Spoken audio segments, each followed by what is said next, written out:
This is the story of private investigator Larry Doc Sportello. The story begins when Doc's ex-girlfriend arrives at his office seeking his help in finding her missing boyfriend, a wealthy real estate developer. Despite his reservations, Doc agrees to take on the case and begins his investigation, which quickly leads him down a complex and dangerous path. Doc faces a series of challenges and obstacles as he tries to uncover the truth and solve the case. Hey guys!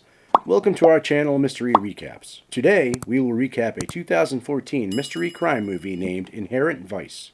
To know what happens later, keep on watching the video and don't forget to subscribe to the channel. As the sun began to set on Gordita Beach in 1970, Shasta Faye Hepworth made her way to the beach house of her ex-boyfriend, private investigator and hippie Larry Doc Sportello. Doc's eyes widening with surprise as he wakes up and sees who was standing on his porch. Shasta was a young woman with a troubled past. She tells Doc about her new lover, wealthy real estate developer Michael Z. Mickey Wolfman.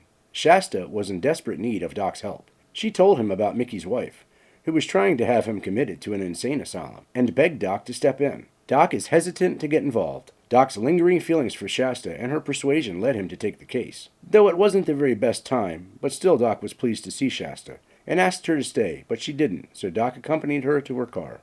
Doc's investigation took him on a dangerous journey through the seedy underbelly of Los Angeles. The next day, when Doc went to his clinic, he was informed by the nurse that someone is waiting for him in his office.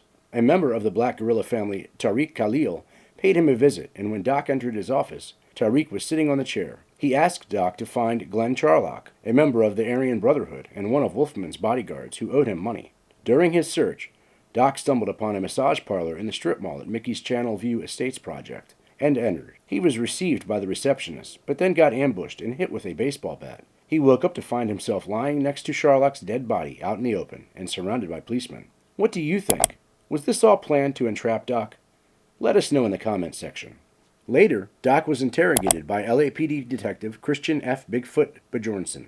Doc was eventually released with the help of his attorney, Sancho Smilax. As Doc delved deeper into the case, he was faced with a web of lies and deceit. He was hired by former heroin addict Hope Harlingen, who was searching for her missing husband, Coy. Although she was told that Coy was dead, she believed he was alive due to a large deposit to her bank account. She even showed the deposit slip to Doc.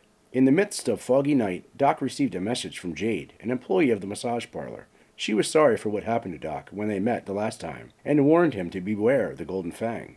She revealed that the Golden Fang was an international drug smuggling operation, and introduced Doc to Coy, who told him he was hiding at a house in Topanga Canyon. Coy explained that he was a police informant and feared for his life, wanting only to return to his wife and daughter. Doc wanted to question Coy about Golden Fang, but before he could get a chance, Coy mysteriously disappeared into the swirling mist.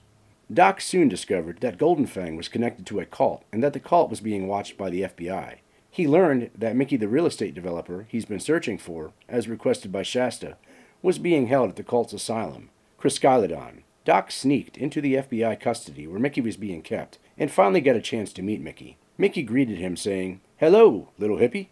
Mickey seemed to be influenced by some drug. Nevertheless, Mickey tells him he felt guilty for the negativity his real estate business caused, and wants to give his money away, appearing to be a happy member of the cult.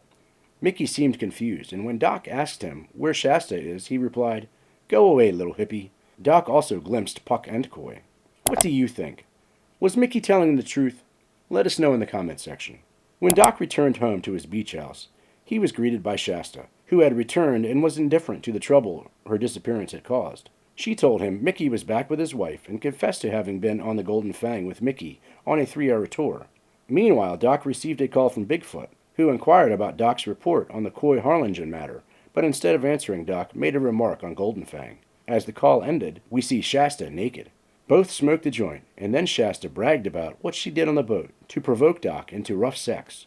She said that Mickey used to take me to lunch in Beverly Hills, with one large hand firmly around my bare arm, guiding me through the bright streets and into a dark, cool place where only alcohol could be smelled, not food. The room was filled with tables of people drinking, and it seemed to be of any size. They all knew Mickey, and some of them desired to be like him. It felt like I was being led on a leash, as he kept me in mini dresses and never let me wear anything underneath, presenting me to anyone who wanted me. Doc asked, "Why are you telling me this?" To which she replied in a sarcastic tone. As she laid down on Doc's legs, Doc began to spank her and then had a sensational moment with her.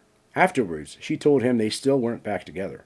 Penny, an assistant district attorney with whom Doc was having a fling, gave him confidential files, from which he learned that the LAPD paid the loan shark, Adrian Prussia, to kill people, and that one of his victims was Bigfoot's former partner. Prussia was tied to the Golden Fang, and Doc learned that Sherlock was involved with a deal, which was why he was killed.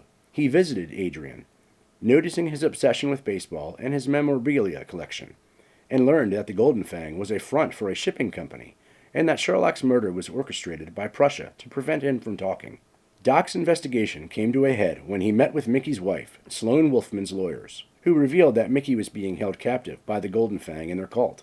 With the help of Coy, who was now working with the FBI, Doc infiltrated the cult and discovered that the Golden Fang was involved in a massive real estate fraud scheme, in which they used the insane asylum as a front to take over valuable properties. With the help of Bigfoot, who was now on his side, Doc managed to free Mickey and bring down the Golden Fang, bringing their fraudulent scheme to light. However, in the chaos of the bust, Coy was killed and the cult leaders escaped, leaving Doc to piece together the aftermath. Despite the danger and tragedy that surrounded the case, Doc was able to find some solace in his relationship with Penny and his newfound respect for Bigfoot. In the end, Doc is left with more questions than answers, but is content to have helped a friend in need. He realizes that the world is full of inherent vice, but he remains hopeful and optimistic, ready to take on whatever challenges come his way next. The story ends with Doc sitting in his car, while Shasta lays down her head on his shoulder and reflects on the events of the past few days. Despite the challenges and heartbreak he faced, Doc remained a true believer in the hippie ideals he held dear, and continued to navigate the underbelly of Los Angeles as a private investigator, always ready for his next case. With his wit, charm, and cunning, he was a force to be reckoned with in a city full of corruption and deceit. So guys, that's it for today. Check out this video on the screen to watch this amazing movie recap. Also, make sure you hit that subscribe button and bell icon to never miss any exciting movie recaps.